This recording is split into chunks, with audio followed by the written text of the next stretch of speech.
If you went to school in 1960s Britain, you'll remember the smell of chalk, the sound of the bell, and rules so strict they seem unbelievable today. Standing whenever a teacher walked in, cold showers after PE, silent lunches, and yes, the dreaded cane. These rules shaped an entire generation, for better or worse, and they left behind memories that are impossible to forget. Some will make you smile, others might make you wince, and a few will leave you wondering how we ever thought they were normal. Today, we're stepping back in time to uncover 10 school rules that simply wouldn't fly today. Number 10. The little bottles of milk. Every morning, just before break, a crate of glass milk bottles would arrive at the classroom door. Each bottle held exactly a third of a pint, capped with a foil top the children would poke with a straw or peel back carefully. This wasn't just a treat, it was a government program introduced to fight childhood malnutrition after the war. For many children, especially in poorer areas, it was a vital source of nutrition. In winter, the milk was refreshingly cold, beads of condensation forming on the glass. In summer, it sometimes sat too long in the sun, turning warm and less appealing, but you drank it anyway. Some children loved it, others grimaced, but no one forgot it. There was a rhythm to the ritual, the rustle of the crate being set down, the clink of glass, and the satisfying pop as the foil gave way. Teachers encouraged everyone to finish their bottle, and the sound of straws slurping the last drops was a familiar chorus. In 1971, the free milk scheme was cut for older children, leading to political controversy and the famous nickname Margaret Thatcher Milk Snatcher. Eventually, the tradition faded almost entirely. Today, school milk is rare, but for those who grew up in the 1960s, the memory of those little bottles endures. A simple daily moment that spoke of care, community, and a time when the government's role in school life reached right into the mid-morning break. Number 9. Boys on one side, girls on the other. In many 1960s school playgrounds, the line between boys and girls wasn't just invisible, it was enforced. Some schools had an actual fence or painted boundaries splitting the yard in two. Boys kicked footballs and played chase on one side, while girls skipped rope or played hopscotch on the other. The reasoning, according to the adults, was to keep distractions at bay and ensure everyone played in ways deemed appropriate. Rough games of rugby or British bulldog were for boys, skipping and clapping games were for girls. Most children accepted it without question. It was simply the way things were. Crossing to the other side could earn you a telling off, or at the very least, raised eyebrows from the playground supervisor. Yet there was always curiosity. Sometimes a football would roll over to the girls' side, or a skipping rope would end up in the boys' half, creating a moment of mingling before order was restored. By the 1970s and beyond, these rules began to fade, replaced by mixed playgrounds where boys and girls could choose their activities freely. Today, the idea of a divided yard feels old-fashioned, even strange. Still, for those who grew up in the 1960s, the image of two halves of a playground, each with its own energy and rhythm, remains vivid. A reminder of a time when even play was neatly separated, and the rules of childhood were written as clearly as the chalk lines on the pavement. Number 8. Fingernail inspections. Once a week, often on Monday mornings, came the ritual dreaded by many, fingernail inspections. Pupils lined up along the classroom wall, hands outstretched, palms down, as the teacher slowly made their way along the row. They weren't just checking length, though nails that extended beyond the fingertip were frowned upon, but also cleanliness. Any hint of dirt under the nail bed could lead to a sharp comment, a note sent home, or, in stricter schools, minor punishment. In an era when hygiene campaigns were common, this was considered part of building personal pride.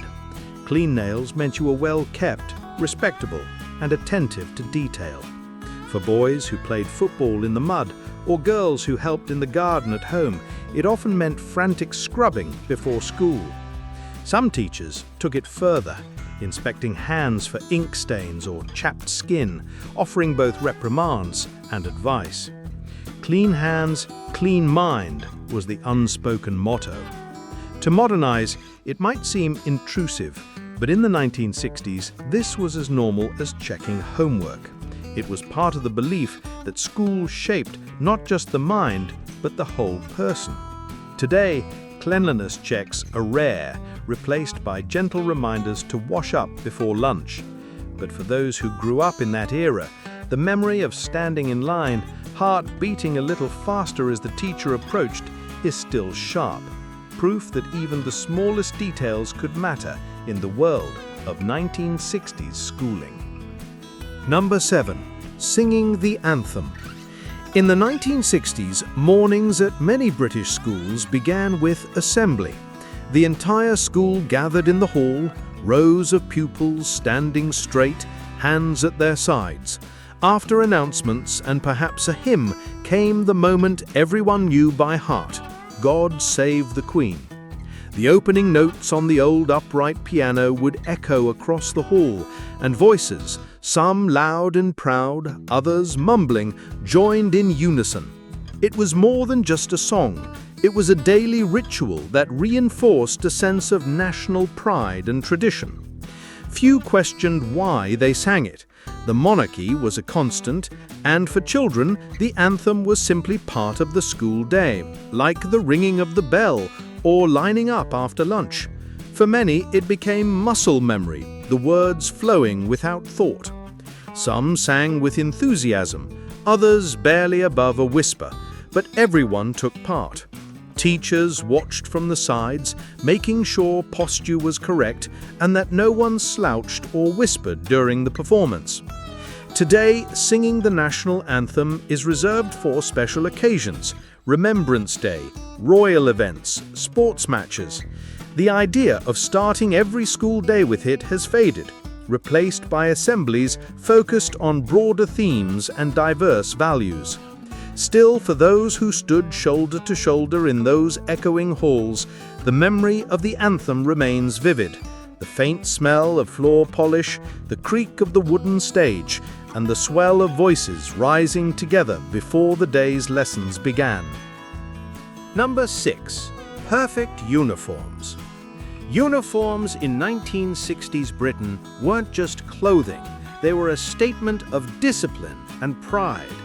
Every morning, boys buttoned crisp shirts, knotted ties neatly, and polished shoes until they shone. Girls wore skirts measured to just the right length, blouses pressed flat, and hair tied back with ribbons or clips. Inspections were routine. A teacher might run a ruler along a hem to check it was regulation length, or send a boy home if his hair brushed his collar. Scuffed shoes could earn a lecture, and missing a tie was practically a crime. The uniform was seen as a way to erase class differences. Everyone looked the same, no matter their background. There was comfort in that sameness. It created a sense of belonging, a reminder that you were part of something bigger. Walking to school in a line of children dressed identically felt like moving as one. Of course, it also meant very little room for personal expression. No colorful socks, no flashy hair accessories, and certainly no jewelry, except perhaps a plain watch. Some rebelled quietly, hitching up a skirt hem when teachers weren't looking, or wearing non-regulation shoes until they were caught. Today, many schools have relaxed their dress codes, allowing more individuality. But for those who wore the 1960s uniform, there's still a sense of nostalgia in remembering that freshly pressed blazer, the neat line of buttons, and the shared pride in looking, at least on the outside, perfectly put together. Number 5. The Cold Shower March. After PE in the 1960s, there was no escaping it. You were marched, shivering and red-faced, straight from the gym to the showers. And not just any showers, cold showers. Rows of metal pipes in tiled rooms poured out icy water that took your breath away the moment it hit your skin. The teachers swore it was good for you, a way to toughen you up, build resilience, and promote cleanliness. Privacy wasn't a consideration. Showers were communal, and there was no dawdling allowed. You had to get in, rinse off, and get out, usually within a minute or two. In winter, the shock was even greater. The cold seemed to bite straight to your bones, and you'd race to towel off, teeth chattering, before pulling on your uniform again. Some children dreaded PE less for the running laps and more for what came after. Still, there were moments of camaraderie in that tiled echo chamber, shared groans, quick jokes, and the occasional burst of laughter as someone yelped under the freezing stream. By modern standards, the practice feels almost unthinkable. Today, school showers are warmer, private, or in many cases optional. But for those who grew up in the 1960s, the Cold Shower March was part of the school rhythm, a rite of passage. And though most are glad to see it gone, there's a certain pride in saying you survived those bone-chilling blasts. Proof, perhaps, that toughening up was more than just an expression back then. Number 4. Silence at lunchtime. The dining hall in a 1960s British school could be an oddly quiet place.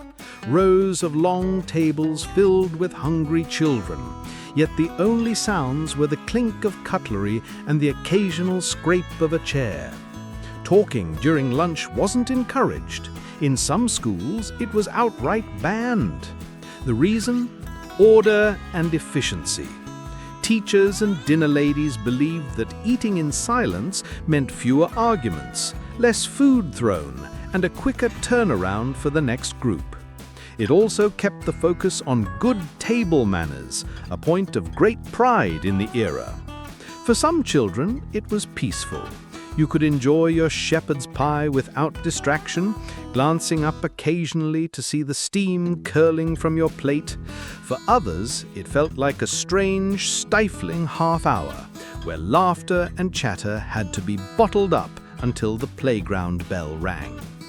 Supervisors would pace between tables, making sure every bite was eaten. Leaving food could mean a stern look or a forced extra forkful. And yes, many remember the dreaded "you can't leave until your plate is clean" rule.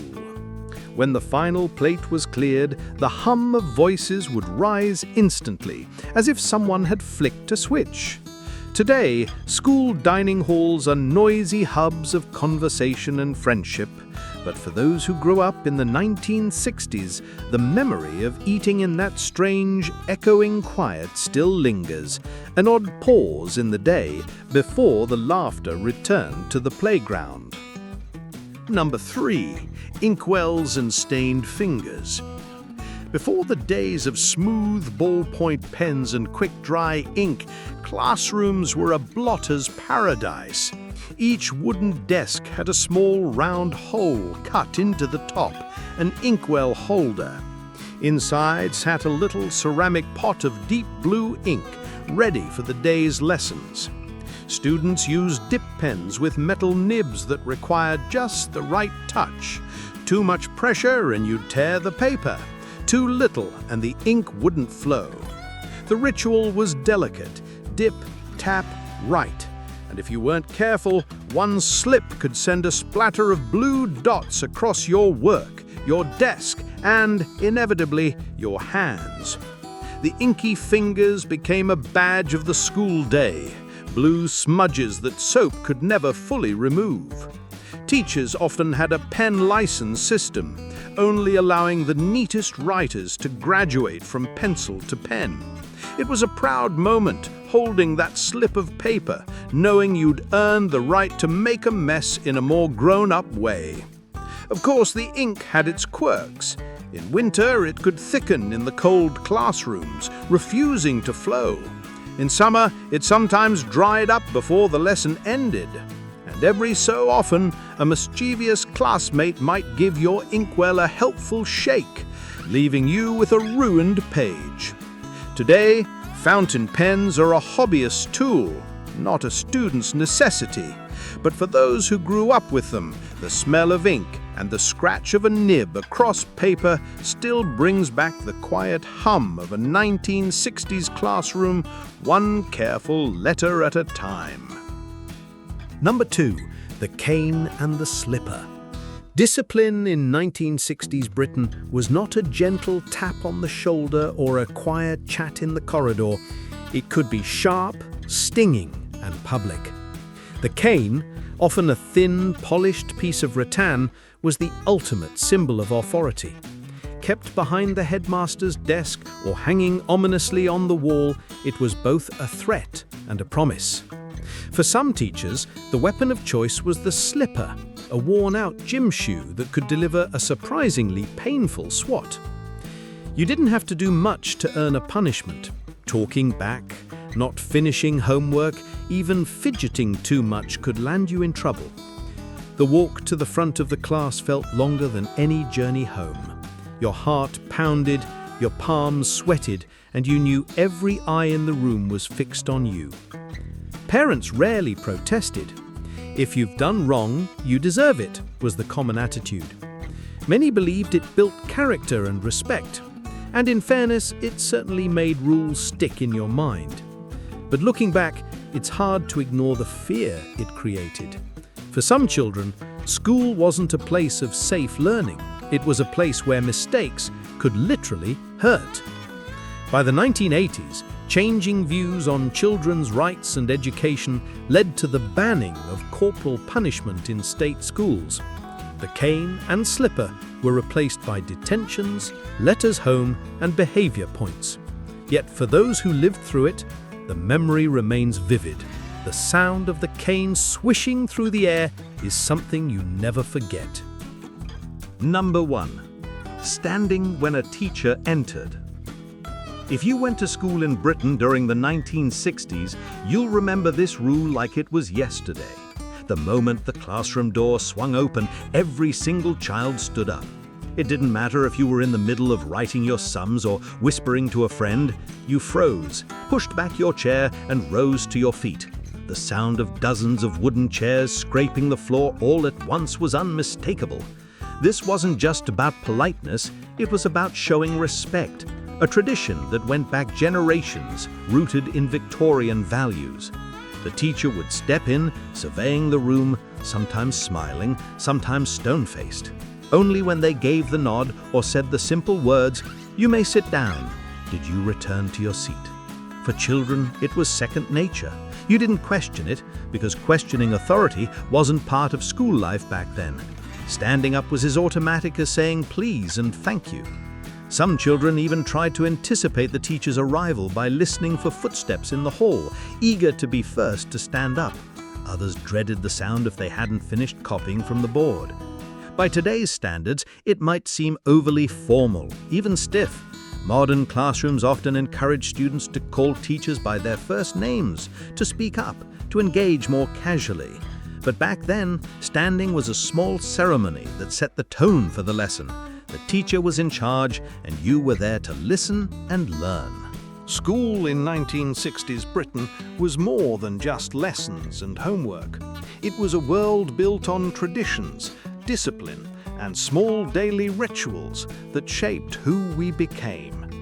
Some rules felt comforting, others strict to the point of fear, and many seem almost unbelievable now.